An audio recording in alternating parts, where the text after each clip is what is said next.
Okay, hello everyone. Um, First attempt was a little bit rough. Hopefully, we can get a do-over. So, let's see. How are you guys listening in? Is the sound okay? Let me know in the comments, in the chat. Okay, let's see. Do we have an audience?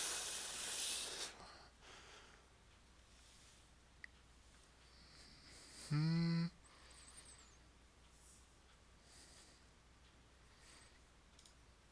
Let me see. How are we doing? Okay. Uh,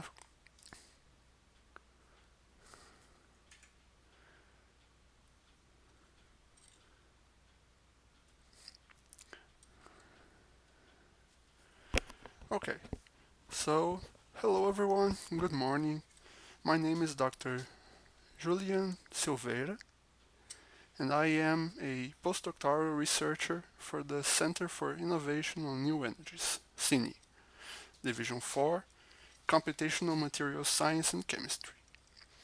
I am a full-time member of the QT Nano group, working out of the São Carlos Institute of Chemistry of the University of São Paulo. So, today's webinar is titled Computational Materials Science Perspectives on Solar Energy Conversion.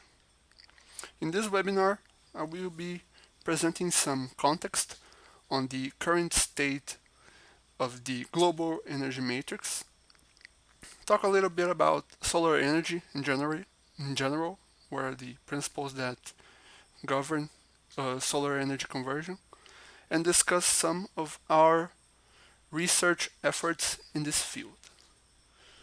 Okay? Alright. So,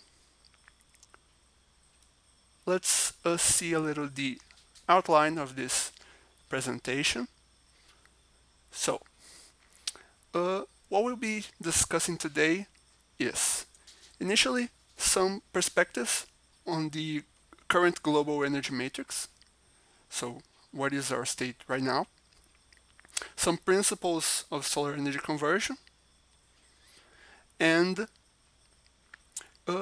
the main focus of our work here at QT Nano, that is the computational materials science and chemistry, and how it can be used to study materials for solar energy conversion, the present efforts of the QT Nano group, and some final words to close our webinar.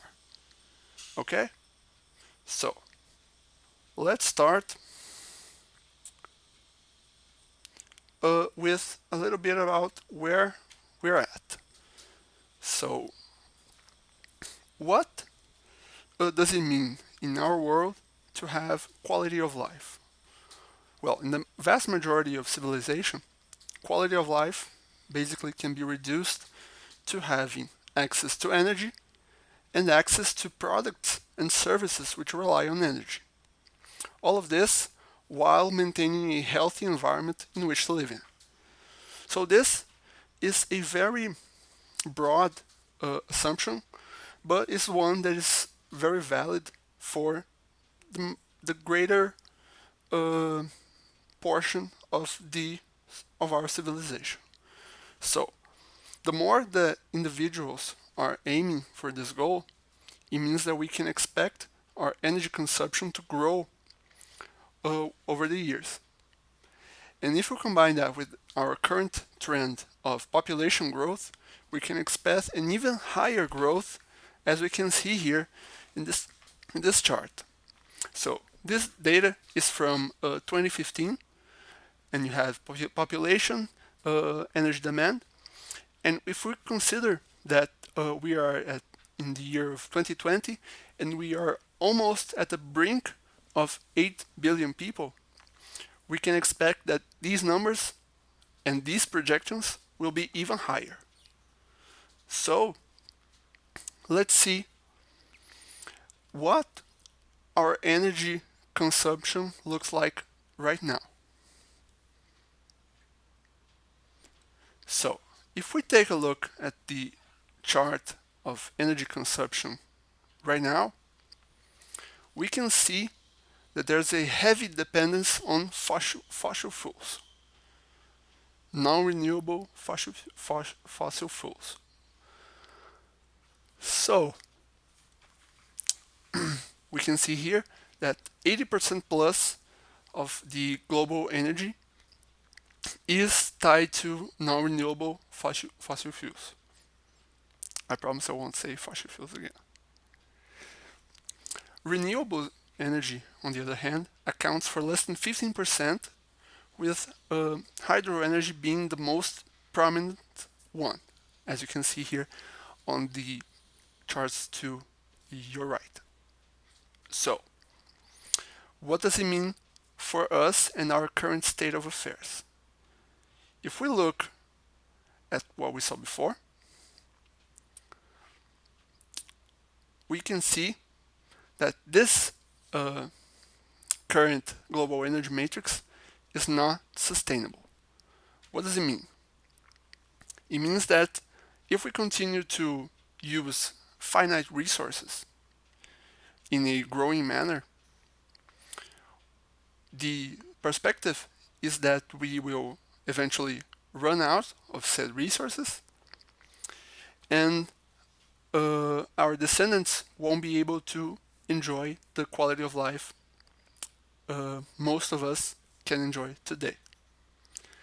So, okay, this model is not sustainable. How can we address this in a way to prevent this? So, it's clear that we must shift the balance towards renewable and low emission energy sources. Why is that? So that with a more balanced energy matrix, we can have a better prospect of survival as a species, and while guaranteeing a certain degree of quality of life. So this is the objective. How can we do this? If we see before, two particular renewable sources of energy were not very present in our current energy matrix, and that is wind and solar. So these are energy sources where there is the most untapped potential. But you may ask, what about hydro? This particular energy source is much more tied to geographical factors. And so, while, for example, Brazil has a very strong hydro presence in the energy matrix of Brazil, it's not as much as in other countries. So, in order to push the global energy matrix towards more renewable energy sources, we must find energy sources that can be used by the most nations possible. And wind and solar are some of these potential candidates. So, in this webinar, we'll be focusing on solar energy. So, now let's talk a little bit about solar energy in general. How does solar energy conversion work? And why should we go and invest in solar energy conversion? So, solar energy is the most abundant source of energy we can tap into. So, it should be no surprise if you consider that our position in relation to the sun is what allows our planet to sustain life, largely due to the energy that comes from the sun. Second, solar cells, the devices that are used to convert solar energy into electricity so that we can power our phones and cars and etc., have little to no associated emissions and have relatively low maintenance costs. So both of these factors are very attractive, but there are drawbacks. If we consider, for example, that weather and our day-night cycles are aspects that affect the generation of energy. So, for example, cloudy days and nights, you can't produce solar energy. So this means we have to focus not only on generating energy from the sun, but also how to store this. This is a topic I won't go very much in depth here, but in future webinars surely this will be discussed, as it is part of the center's concern, obviously. So let's see. Also, there is a necessity of a large area that is necessary to create an equally large amount of energy. So this is something we have to consider when incorporating solar cells in our cities. So how do we put something that requires a larger area on a city, or do you outsource this technology to a place like a desert, for example, where you can have a solar farm? Or do you implement solar cells in rooftops where it can be used to generate energy while using the space that is already occupied by buildings, for example? So both are interesting alternatives, and in the end, it depends on the circumstances of the different nations that are employing this energy.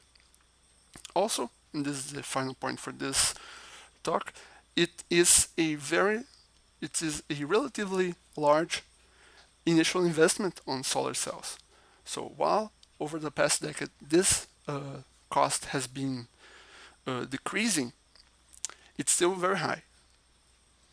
So this means that if we want to increase the viability of solar cell devices, we must focus on making them either better or cheaper, preferably both.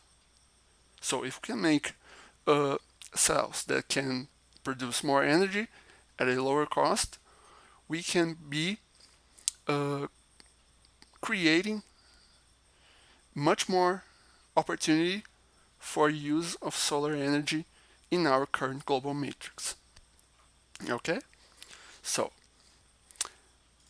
how does solar energy conversion work? On a fundamental level, what happens is the sunlight hits the solar cell, and due to the photovoltaic effect, causes a displacement of electrons from the material and create a electric current. This is a very simple explanation, but it's more than sufficient for our discussion today. The materials that compose the solar cell, and this is the most important part, these materials, and more specifically their physical properties, determine the efficiency, that is, how well sunlight is converted into electricity. So, properties of the materials, such as the energy band gap, which must be in a specific range for the sunlight to displace electrons from the material, usually between 1 and 2 electron volts, which is the energy associated with the radiation from the sunlight.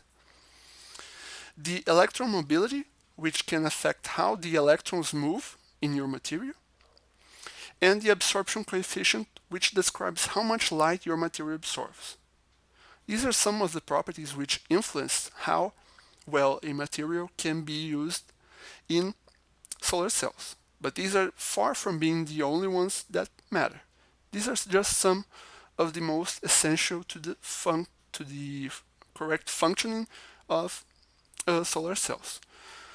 Other aspects are more technical, such as, for example, the cost of the materials, their stability in the outdoors, which is very important, and overall their performance. So, now let's talk a little bit about how can we improve photovoltaic performance. And the answer is quite simple. What we need are better materials. So, better materials can be a very vague description, a very broad description, but what means to be a superior material can be, for example, materials with less structural defects and impurities, which depends solely on improving the manufacturing technology, as we can see in the chart to your right. For example, crystalline silicon has seen over the decades a substantial improvement in power conversion efficiency. And that is completely associated with new manufacturing techniques. So improving how this material is created and how it is deposited in a solar cell is what makes the efficiency greater.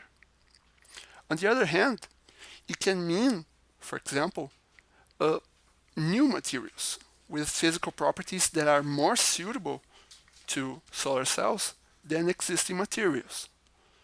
And this is the niche that we, as computational materials scientists, can have a vital contribution.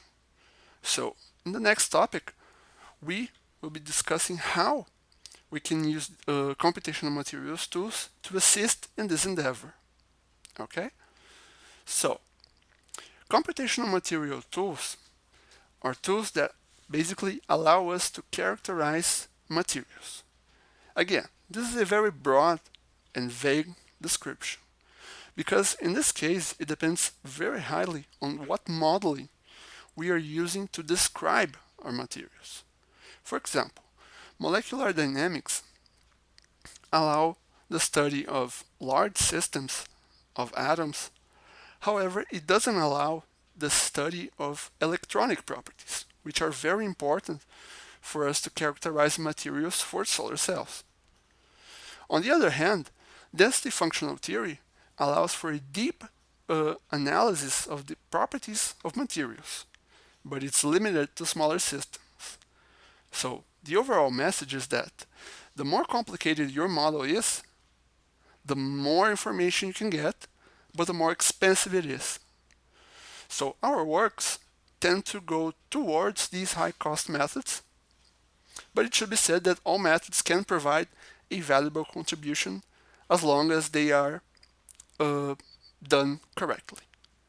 So, with the help of these tools, we can interpret information obtained from experiments. For example, we can understand the fundamental reason behind different behaviors and use this insight to propose new materials. This overall is the main goal here at the Qt Nano Group. That is, to study materials and from the insight obtained, propose new materials for the applications we are interested in. So next up, we will give a brief overview of our efforts currently underway, so you can see how this plays out in reality.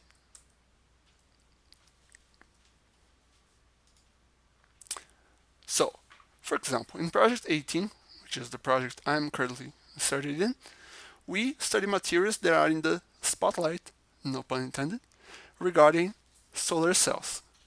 And that is perovskites, which you may have seen in the chart before, and transitional metal calcogenetos. So the focus of our work is to study these materials from an atomistic point of view, to understand why they are so appealing to photovoltaics, and propose new or modifications to these materials with the goal to maximize performance. And this is what we do in this project. So, next up, I'm going to present a case study that illustrates how this research happens. So, for example, we studied a group of materials that differed among one another by the halide atom in their composition. So, one material had one halide atom, another had another, and the third had another. So, we studied these three materials in depth, and we found that some materials were better for photovoltaics, but were less stable, and therefore could not be used for photovoltaics, not at the current state. So we proposed mixing these different halide species to study how the composition of halides could affect the properties of the systems. And we found a very positive compromise between performance and stability, using one particular mixture. So this mixture, which is not something that has been synthesized before, can potentially have a better performance than the other materials we were studying, while maintaining a reasonable degree of stability. And this is very interesting to see and to find out. And with that result, experimental researchers can potentially try to make this material for use in high efficiency solar cells. So this is just one example of the kind of work we do here at Qt Nano. It's basically studying systems, studying how they work, and how we can change these systems in order to fit what we want to accomplish, which is in this case is the most amount of solar energy conversion. So we can increase efficiency and make these energy sources more viable. Okay? So there we have several works in progress that have the same overarching goal: creating the materials, understanding how they work, and how we can make them even better. So, just to close our webinar today, some final words. So, as we saw, we must work to diversify our energy matrix in order to safeguard future generations. And solar energy is, for a great number of reasons, a very promising candidate to assist in this process. So to make this energy source more viable, it's crucial that high quality research be made. And as we have hopefully shown here, our contributions using computational material science tools are vital to this effort. For more information on the Center of Innovation on New Energies and the Qt Nano group and more, we welcome you to visit the following links. Thank you very much for your time.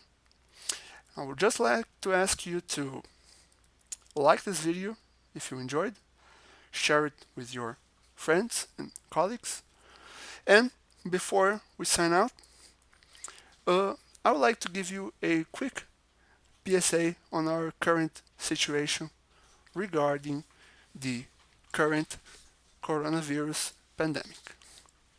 So, we ask that during these trying times, you reach out to your nation's health authorities for guidance. Here are some advices that I would like to share with you.